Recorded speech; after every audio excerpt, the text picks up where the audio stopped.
آپ صلی اللہ تعالیٰ علیہ وآلہ وسلم کی عمر مبارک جب 25 سال کی ہو گئی، کتنے سال کی؟ 25 سال کی، تو حضرت خدیجۃ الکبریٰ رضی اللہ تعالیٰ عنہ کی جانب سے آپ صلی اللہ تعالیٰ علیہ وآلہ وسلم سے نکاح کرنے کا ارادہ ظاہر ہوا، تو آپ صلی اللہ علیہ وسلم نے اپنے چچا حضرت ابو طالب سے مشورہ کیا۔ حضرت ابو طالب نے اپنے بھائی حضرت امیر حمزہ کو ساتھ لیا، روسائے قریش کو ساتھ لیا، اس میں جناب حضرت امیر المومنین ابو بکر صدیق رضی اللہ تعالیٰ عنہ بھی شامل ہیں۔ ایک وفد کی صورت میں نبی اکرم صلی اللہ تعالیٰ علیہ وآلہ وسلم کا رشتہ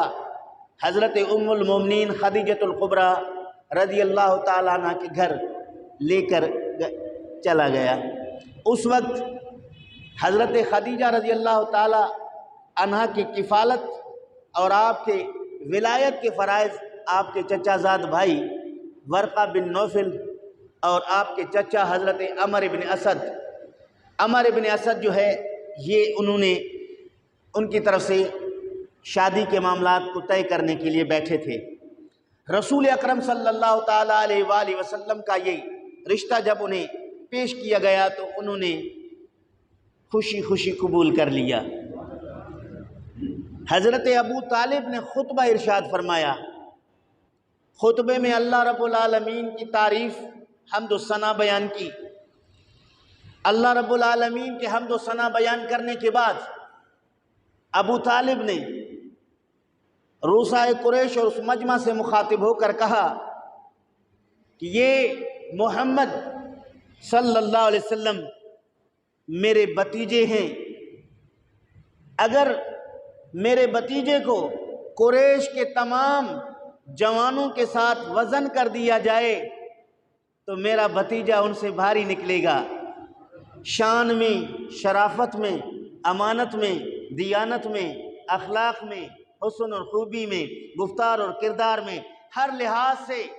سب سے بلند اور بالا ہے۔ اور بے شک میرے بھتیجے محمد صلی اللہ علیہ وآلہ وسلم کے پاس مال کی قلت ہے، مال کی کمی ہے، ظاہری طور پر بڑا مالدار نہیں ہے، لیکن جان لو یہ مال جو ہے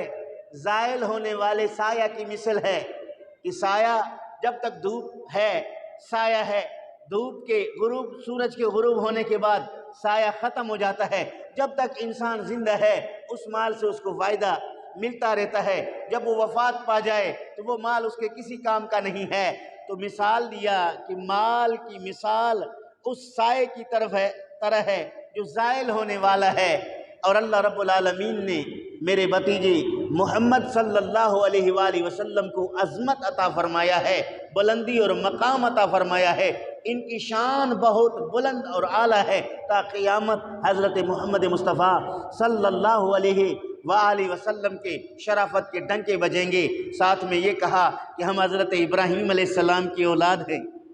ہم حضرت اسماعیل علیہ السلام کی اولاد ہیں۔ اللہ رب العالمین نے بیت اللہ شریف کی خدمت ہمارے حوالے کی ہے، ہم بیت اللہ شریف کی خدمت گزار ہیں، ہم حاجیوں کی خدمت گزار ہیں، ہم تمام اللہ رب العالمین کے مہمانوں کی خدمت گزار ہیں۔ یہ اللہ رب العالمین نے ہمیں شرف عطا کیا ہے، خاندانی اعتبار سے بھی ہم فوقیت رکھتے ہیں، بیت اللہ شریف کی خدمت کے حوالے سے بھی ہم فوقیت رکھتے ہیں۔ یہ خطبے کے وہ مفہوم کلمات تھے جو حضرت ابو طالب نے وہاں عرب کے سرداروں کے سامنے حضرت محمد مصطفیٰ صلی اللہ علیہ وسلم کی شان میں بیان کیے ہیں۔ ابھی آپ کی عمر مبارک 25 سال ہے،